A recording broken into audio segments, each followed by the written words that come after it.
Initiation techniques. So first we start with the power over. So a power over is when a driver is going, usually at slower speeds, and when a driver applies a large and sudden amount of throttle input by just using his throttle pedal. So usually this is a technique used by many beginners where they're going at low speeds, because if you're going at higher speeds, then flooring it would not create as much wheel spin as you would want to initiate. It's a good technique when starting out. It's good to use when initiating at low speeds or wet surface, because it's easy to break the traction at the rear tires. But you can also understeer, especially on low powered cars on the dry surface, since you are not breaking the traction at the rear tires quickly enough. So that's a power over. So, and then we move on to a clutch kick. I'm very sure you heard a clutch kick before. So a clutch kick is when the driver pushes in the clutch pedal, so he pushes this in fully, the clutch pedal over here, keeps it pushed in, and simultaneously pushes the throttle pedal and then releases the clutch pedal. So he would push in the clutch when he's initiating the drift using clutch kick technique. He would also, at the same time while the clutch is pressed down, push in the throttle pedal all the way, usually, and then suddenly release the clutch pedal. Everything done here is very quick, and nothing is done smoothly. It's very aggressive usually. Creating wheel spin at the rear tires. And obviously this is a more advanced technique than a power over, for example. It is good at low speed initiations and dry conditions to slip and lose traction at the rear tires quicker. Obviously everything's done rapidly, so push on the clutch, throttle, quickly let go of the clutch, and you initiate it. So, and then we have a handbrake initiation. Handbrake initiation is very easy to understand. So basically the driver is going, before initiating he would press on the clutch, pull the handbrake, and when he's done from using the handbrake he would let go of the clutch. The reason you push in the clutch is simple. Assuming that the car is rear wheel drive, if you were to just pull the handbrake you might stall the engine, since you are locking the rear tires, and therefore you'd stall the engine. So we want to push in the clutch and then pull the handbrake, and then let go of the clutch once we're done from using the handbrake. Handbrake initiations are a good technique to use at high speeds, because if you were to clutch kick, for example, at high speeds, you might start understeering, since you are making yourself go faster, but you're not breaking the traction at the rear as much as you want to. So when we're going higher speeds, it's much easier usually to pull the handbrake, lock the rear tires at high speeds. It will create a sudden change in traction loss at the rear, and we can initiate like that easier, of course.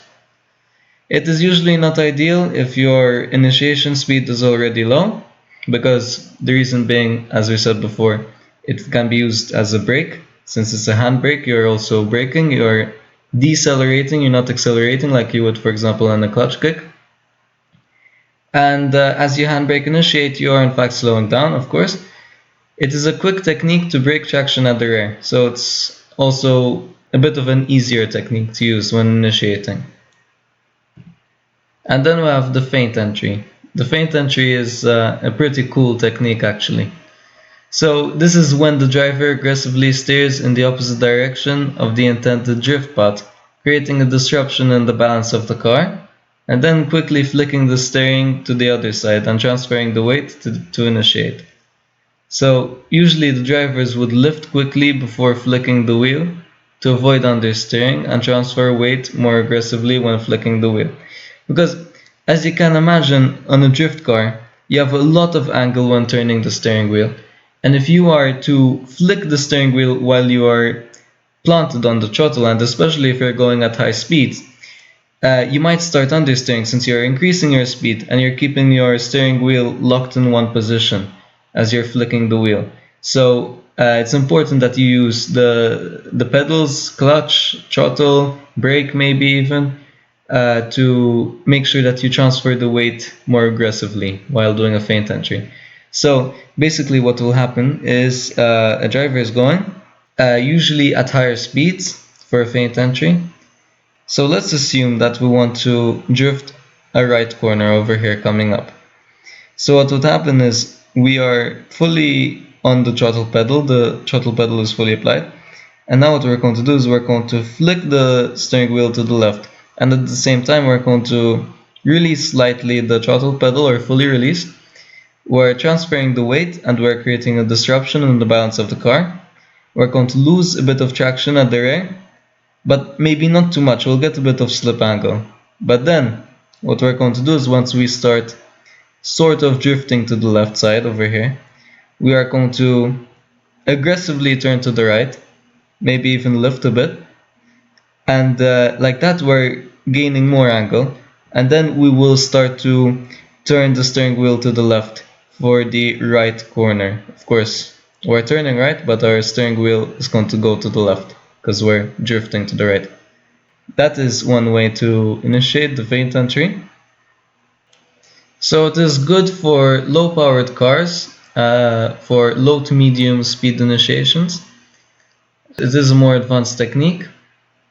It requires a lot of feel for the tire's grip from the driver, of course, because it is very easy with this technique to actually start understeering instead of oversteering and initiating the drift, because you're flicking the steering wheel a lot, so it is easy to flick a bit too much the steering wheel, get too much angle at the front and start understeering, so you have to be careful.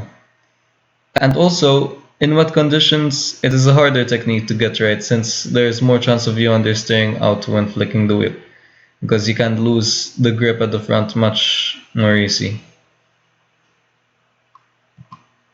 And then we move on to other techniques and mixes. So, of course, these were some basic and well-known entry techniques. Of course, there are many others. Many drivers also mix techniques together, which obviously becomes harder, but are more rewarding. So, for example, mixing feint entries with clutch kicks to upset the balance quicker by getting some additional wheel slip at the rear when flicking the wheel. So instead of, for example, as we were talking about lifting the throttle while flicking the steering wheel aggressively to the other side, to the opposite side, we can also, for example, in this case, this example, we can clutch kick, so we're creating additional slip in the rear, so it helps us get more sideways. Another somewhat well-known technique, for example, is downshifting without blipping the throttle, which locks the rear tires and creates a loss in traction at the rear. So basically, we would be going straight, and before initiating, we would downshift, and we would create a bit of a locking in the rear tires, and we would lose traction at the rear tires like that, for example, instead of pulling the handbrake. And we can initiate like that. There are many other techniques like this. Of course, you have to be careful. Thanks for watching, and please subscribe.